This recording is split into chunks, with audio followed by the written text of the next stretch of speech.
call yourself an activist, a leader, a member of Umkhonto weSizwe, and when you are given a platform, you want to speak about the body parts of other people's leaders,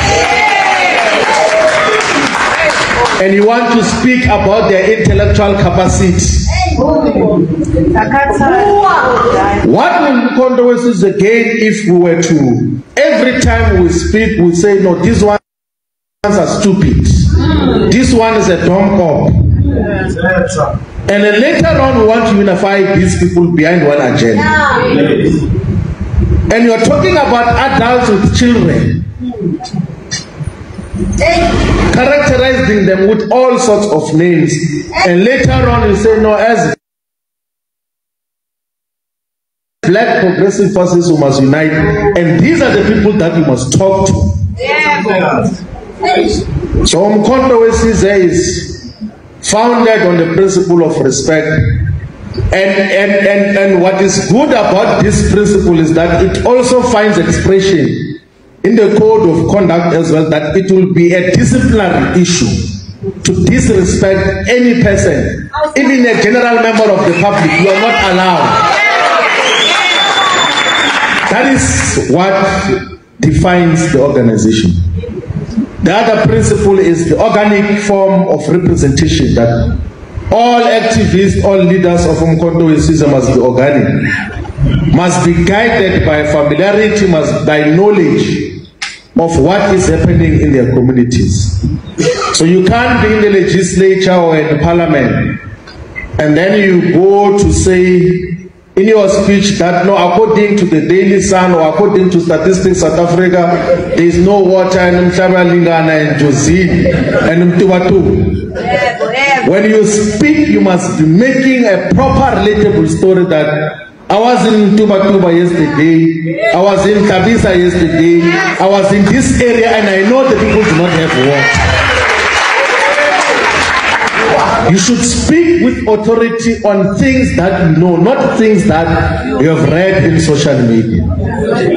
That is the organic nature and character that we should build of Umkhonto weSizwe. The other principle and value is the principle of meritocracy and knowledgeability, that as leaders we should be knowledgeable.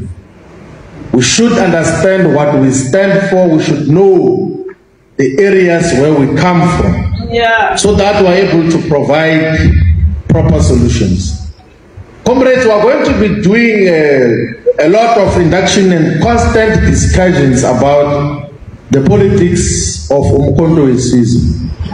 So we had started the program in Limpopo and Mpumalanga, and then the president says, no, you can't continue with those programs because I want to be part of these provincial programs as well.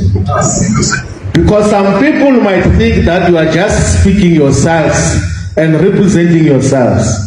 I want to be the one who comes to all the provinces to explain the constitution of Umkhonto weSizwe. So that those who say, no, we only listen to Obaba must listen from me and hear that this is what I am saying.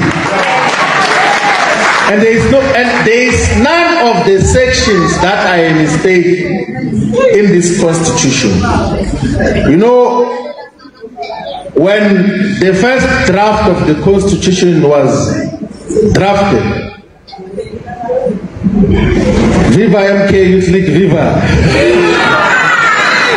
So when the first section, when the first draft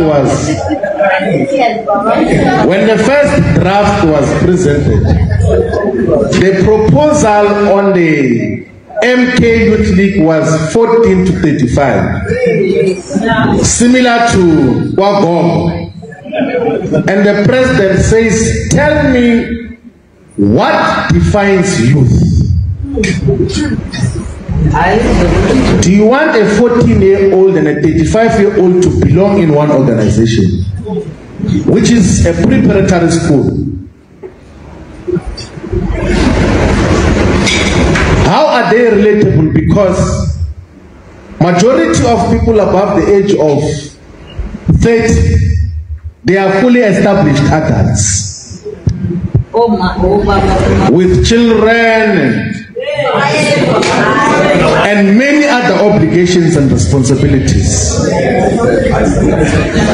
And he says that we as Umkhonto we Sizwe, we are not getting what are the voices of the youth now. We are not getting clearly what is the political agenda of the generation we call Ma 2000, because they don't have a political voice. And naturally, if you group them in one organization with people who are far much older, who are 20 years older than them, the ones who are older than them will be dominant because they've got experience. Let's create a youth organization which will express the interests and aspirations of young people in a true form. That is the guidance that we got to receive. When President Zuma was 20 years old, he was a fully fledged freedom fighter. He was sent to Robben Island at the age of 20. Before he was 35, he was in the National Executive Committee of the ANC in exile. And then he says that perhaps we made a mistake as those of us who came from exile, because when we came back we said that youth is up until the age of 35. And then you have got adults who are above 30 towards 35 behaving like they are young people when they are not young people. When they are supposed to take full responsibility of the struggles of our people. Go and check what was the age of Thomas Sankara when he led Burkina Faso. Go and check at what age did Steve Biko die. Go and check all the revolutionary activists. So there is absolutely, we had a different view because we believed that it is supposed to be in Umkhonto we Sizwe like it is in other organizations. And through proper political ideological guidance, we all came to the conclusion that Umkhonto we Sizwe Youth League must be closed at the age of 30. And that was the guidance of the president. And there is no one who is going to create any other fictional explanation. Those who are in the National High Command will tell you. And those who came to say they are seeking explanation, he said, let us meet outside. The former Youth League convener from Lower South Coast, from Oak, was there. He explained the whole day to say, he even asked, how many of you have got children? And everyone else was raising their hand. So let's stop any imagination that there was some conspiracy to exclude people. There is no conspiracy we need in Umkhonto we Sizwe.